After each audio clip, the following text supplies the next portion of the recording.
Welcome to day 3 of Finding Your Way in the Wilderness.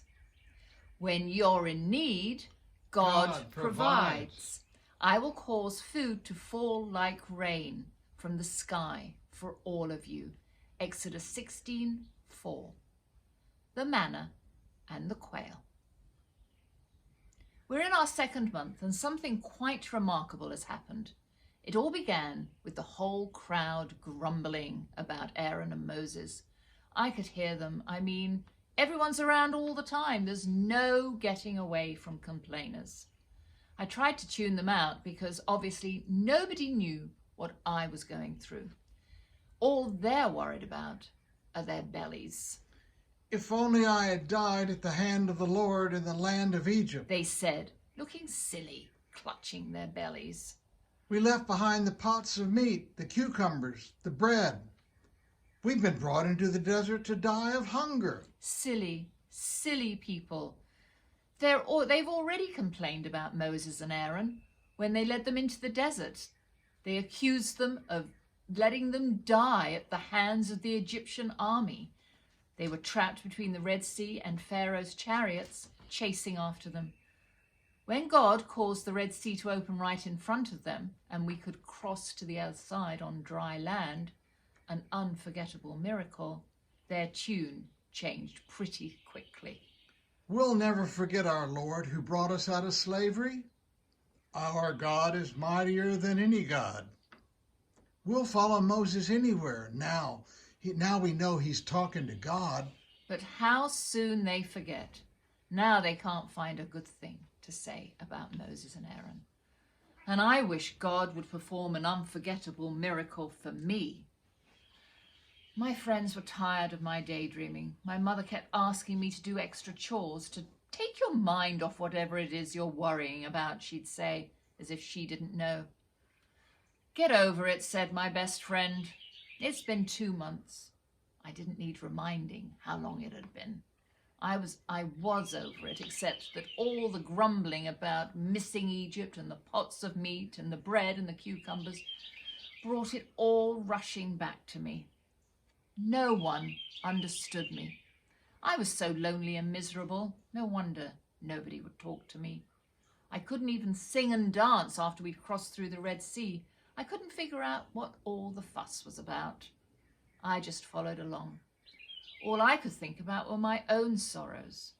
I still am, a bride in waiting. I was supposed to be getting married, and my whole life had been put on hold because of all this Moses stuff.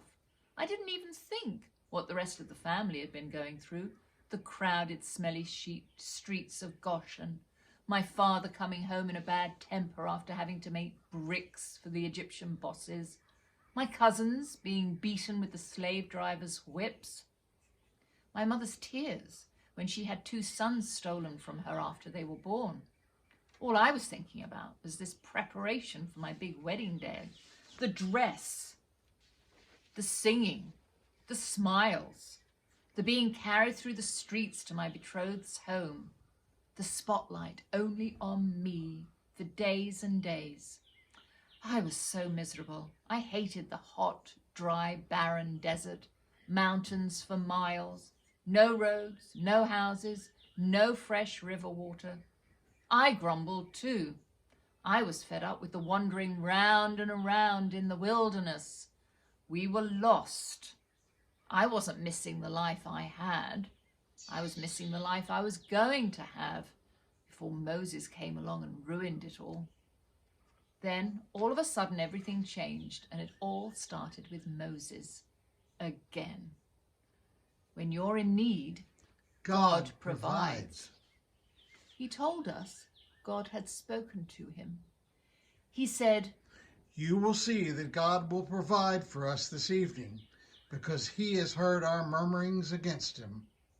Wow. I looked around, and I saw some people were covering their faces. Moses continued, What are we? Pointing to himself and to Aaron. Your murmurings are not against us, but against the Lord.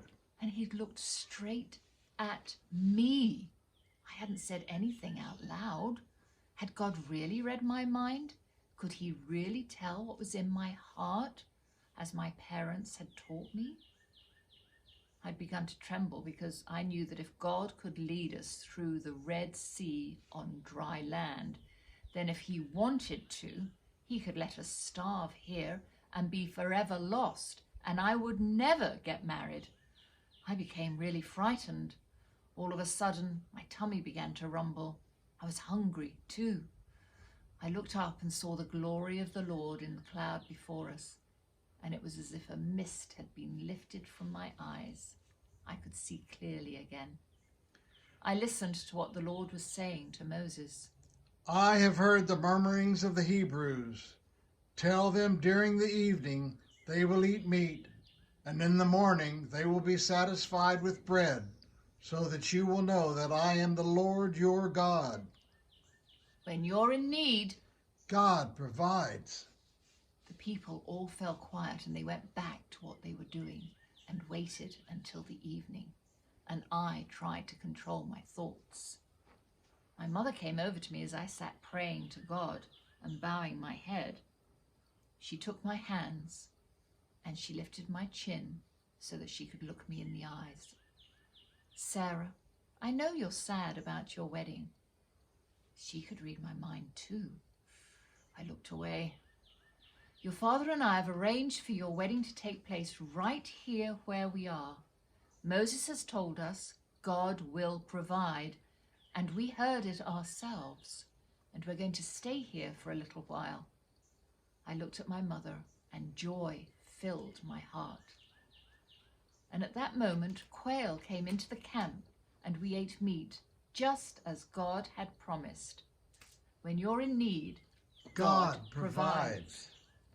The next morning, I stepped out into a wonderland, and there was a layer of dew all around us, and it looked just like diamonds. And once it had dried out, there on the surface of the desert was a thin, flaky substance like frost, and the wilderness couldn't have been more beautiful. Mother, I called, come and look. It looks like a bridal bower. She hugged me, and we went out to collect the gift from God. We called it manna. It was like coriander seed and tasted like wafers with honey. When you're in need, God provides.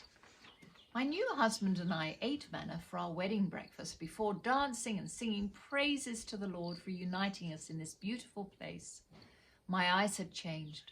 The wilderness looked fresh and green as it awakened to the spring. Everything was good. It was very good.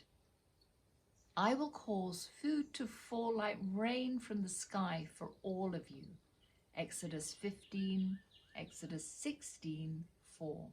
Sarah here. Farewell, everybody. I really enjoyed my time together with you this week. I hope you are always happy, like me.